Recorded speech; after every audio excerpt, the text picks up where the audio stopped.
ചിങ്ങം 1 കേരളത്തിൽ കർഷക ദിനമായി ആചരിക്കുന്നു.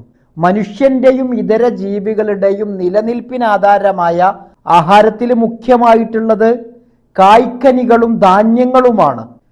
ആവശ്യാനുസൃതം കായ്ക്കനികൾ, ഫലങ്ങൾ, ധാന്യങ്ങൾ ലഭിക്കണമെങ്കിൽ കൃഷി കൂടിയേ തീരൂ.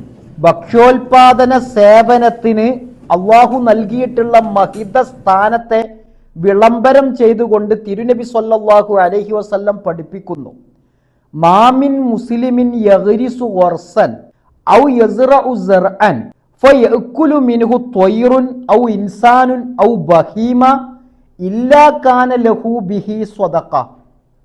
വിശ്വാസിയായൊരു വ്യക്തി അവൻ മരം നട്ടുപിടിപ്പിക്കുകയോ കൃഷി ചെയ്യുകയോ ചെയ്തു, എന്നിട്ട് അതിൽ നിന്ന് പക്ഷിയോ മനുഷ്യനോ മൃഗമോ ആര് ഭക്ഷിച്ചാലും ഇല്ലാ കാന ലഹു ബിഹി സ്വദഖ, എന്നാൽ അത് കാരണം, ആ പക്ഷി ഭക്ഷിച്ചത് കാരണം, മനുഷ്യൻ തിന്നത് കാരണം, മൃഗം ഭക്ഷിച്ചത് കാരണം അവന് സ്വദഖയുടെ പ്രതിഫലം ഉണ്ടാകാതിരിക്കില്ല. നബി സല്ലല്ലാഹു അലൈഹി വസല്ലമ തങ്ങളുടെ കൃഷിപാഠമാണ്.